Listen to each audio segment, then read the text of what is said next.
Despite reservations in some quarters over the proposed rollout of the parking meters in Georgetown, the investor has begun a public sensitization drive with a demonstration meter in the midst of it all.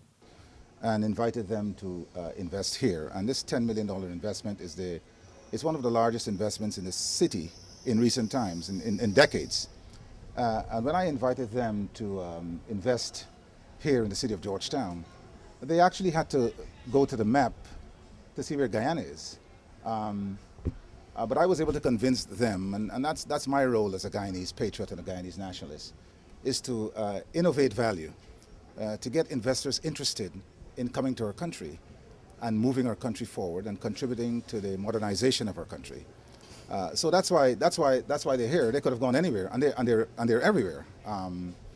In Mexico, in Panama, in Peru. Smart City Solutions Director Kamau Kosh. Kosh expressed optimism that implementation will be by September 1.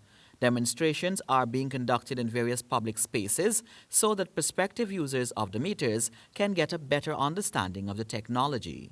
Catholic Bishop Francis Aline was among the first to take a look at the parking meter on display. So this is among many of the improvements I was hoping to see in the city. I think this is a good step forward. I mean, okay, there's a lot more we still need to know in terms of how it's set up and how much the cost. And addressing security concerns, Kosh said the machines will only use debit cards, which could be bought at gas stations around the city.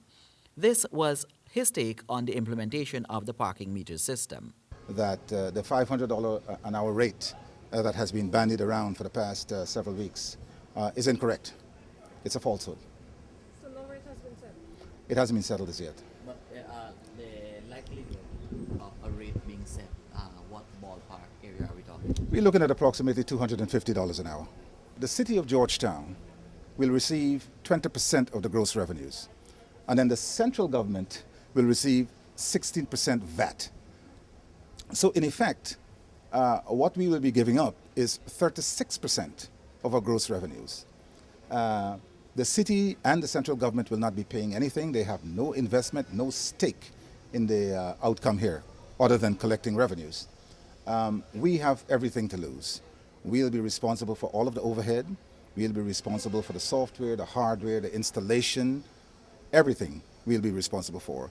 The city of Georgetown and the central government will have no financial responsibility at all in the installation and operation of this project.